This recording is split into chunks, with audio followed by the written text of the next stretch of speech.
Hello ဒီနေ့မှာတော့ဖူကမနစ်တုံးကအပင်ဆိုင်ခဲ့တဲ့အကြောင်းလေးကို sharing လုပ်ပေးမှာဖြစ်ပါတယ်ဘယ်လိုအပင်လေးတွေစိုက်တင်လဲဆိုတော့ဖူက recommend ပေးမှာပေါ့နော်ဖူမနေ့ကစိုက်ခဲ့တာကကြတော့ကစွန်းပင်မှာဒါကတော့မြန်မာပြည်ကမှာလိုက်တဲ့မျိုးစီပေါ့နော်ကစွန်းရဲ့ပင်စိမ်းရဲ့ဖူမြန်မာပြည်ကနေ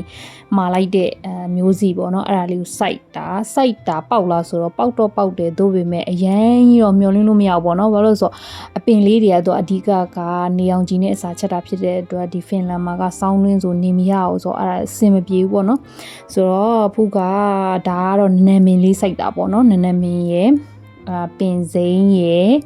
ပြီးတော့ခရမ်းဂျိုဒီအဲ့ဒါလည်းလုံးဝစိုက်ဖို့ recommend မပေးပါဘူးစားလည်းမစားရဘူးပေါ့နော်ဆိုတော့ခရမ်းဂျိုဒီပင်လည်းမစိုက်ပါနဲ့အဓိကစိုက်တာကနနမင်စိုက်တာအကောင်းဆုံးပဲပေါ့နော်ဆိုတော့အခုနှင်းအကုံလောက်ဆိုလို့ရှိရင်ဒါပြန်ပြိုးထားလိုက်ဘာဆိုတော့ဒါကလည်းဖူ2လလောက်အနေထားမှာသူ့ရဲ့ result ကမြင်ရတာပေါ့နော်2လလောက်နေတော့မှသူကအဲ့လိုမျိုးလေးပေါက်လာတာပေါ့နော်ဆိုတော့အရင်တော့မစားလိုက်ရဘူးဆိုတော့ဒါမိုင်ကုန်ပဲကွာအဆင်မပြေဘူးပေါ့နော်ဒီကစွန်းပင်ကြတော့လေ